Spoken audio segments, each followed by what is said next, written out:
Perang Rusia versus Ukraina memasuki hari ke-260. Militer Rusia terus mengerahkan pasukan dari berbagai batalion untuk menggempur pasukan Zelensky, seperti rekaman yang beredar di Telegram pada Kamis 10 November 2022. Tampak nasionalis Ukraina ditembak dari arah jauh oleh pasukan Rusia. Ia yang sedang berjaga lengkap dengan senjata laras panjang langsung tersungkur. Dalam keterangan unggahan disebutkan, rekaman itu menunjukkan pekerjaan penembak jitu Rusia di arah Luhansk. Nasionalis Ukraina tersebut dikabarkan tewas di tempat. Selain itu, penilaian intelijen juga mengatakan bahwa hal ini menunjukkan bagaimana Rusia terus melakukan upaya yang signifikan untuk mempersiapkan pertahanan secara mendalam di balik garis depan mereka saat ini.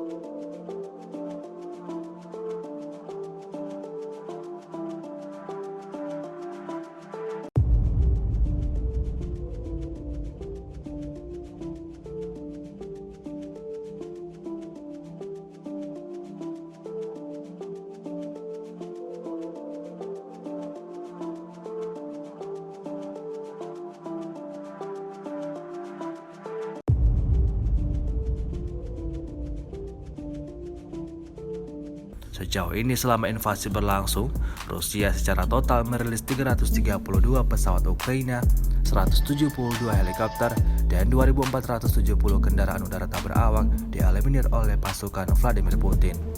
Sementara itu dari kubu Kiev, Kementerian Pertahanan Ukraina melaporkan 780 tentara Rusia dieliminir dalam 24 jam terakhir.